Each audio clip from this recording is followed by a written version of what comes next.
राजपीपला के राजघराने में जन्म हुआ था मानवेंद्र सिंह गोहिल का।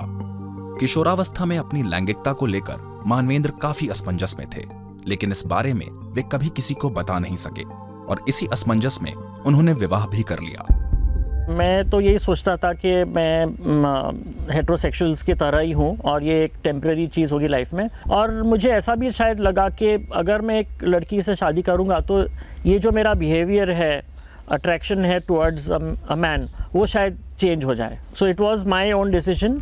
पर शादी के बाद मुझे एहसास हुआ कि मुझे लड़कियों की तरफ बिल्कुल भी अट्रैक्शन नहीं है। विवाह असफल रहा। 15 महीनों बाद दोनों अलग हो गए। हकीकत से अनजान परिवार के लोग उन पर दोबारा शादी करने के लिए दबाव डाल रहे थे। मेरे पर इतना प्रेशर बढ़ गया था पेरेंट्स के वजह से, लोगों समाज के वजह से, और मैं एक डबल लाइफ जी रहा था क्योंकि बाहर में बता रहा था कि मैं स्ट्रेट हूँ, लेकिन अंदर से मैं जानता था कि मैं गे हूँ। तो उस दबाव और उस प्रेशर की वजह से I suffered a major nervous breakdown. इलाज के दौरान परिवार को उनके समलैंगिक होने की बात का पता चला, लेकिन राज परिवार के लिए इस सच को स्वीकार करना मुश्किल था। तो उन्होंने कहा कि आप जो भी खर्चा कहेंगे हम करने को तैयार हैं, आप इसकी सर्जरी करवा के इसको फिर से नॉर्मल कर दो।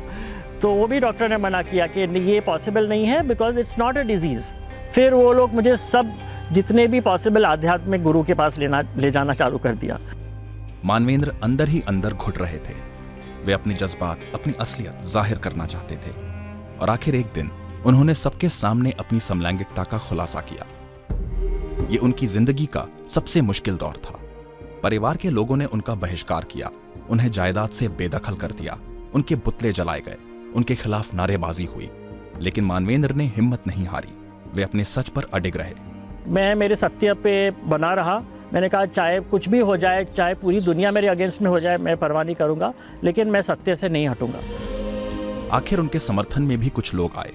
आज मानवेंद्र अपनी संस्था लक्ष्य ट्रस्ट के जरिए समलैंगिक जनों के स्वास्थ्य और दूसरी समस्याओं को लेकर बेहतरीन काम कर रहे हैं। इस क्षेत्र में अहम काम करने के लिए उन्हें दुनिया भर में सराहा जाता है।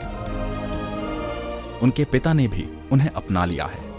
अपने जैसे लोगों की जिंदगी को बेहतर बनाना मानवेंद्र ने अपने जीवन का लक्ष्य बना लिया है।